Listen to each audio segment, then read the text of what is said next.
First anti-vaccine movement was actually in the UK. Okay, that's true. And this was over the very first compulsory vaccine that was the smallpox vaccine. That's true too, but it was also the only vaccine at the time. It was causing injuries. In fact, the poke itself caused more injuries than smallpox.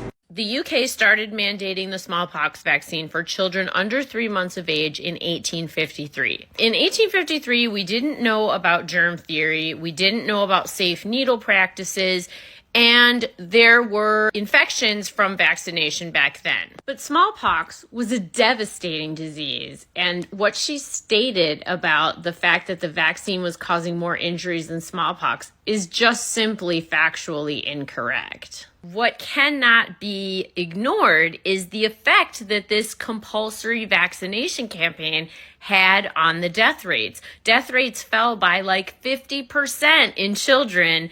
When this started to happen, the people started to rebel. People were threatened with jail if they did not comply with the mandates, and yet they still didn't comply. Some of the vaccine opposition was due to civil rights concerns. But a lot of it was due to hysteria because early iterations of the smallpox vaccine was based on cowpox, a related but less severe virus. And people thought if you gave your children a cowpox vaccine, it would turn them into a half cow baby, or women who got the cowpox vaccine for smallpox would start being attracted to bulls and give birth to half cow babies and all kinds of other stuff. Also, doctors who were practicing variolation, which is a similar but different technique to inoculating people, were against vaccination because it was taking money out of their pocket. So they were spreading misinformation about how dangerous these vaccines were.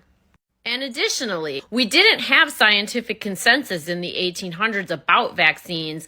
This was the first one, and there was no regulatory approval or, like I said, safe needle practices or sanitary practices of vaccination. So all of this was new.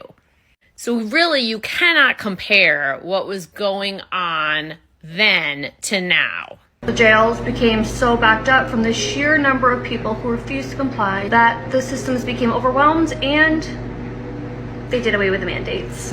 Okay, that is not why they did away with the mandates. UK stopped requiring smallpox vaccine in 1971 because smallpox was eradicated in the UK because of the vaccine.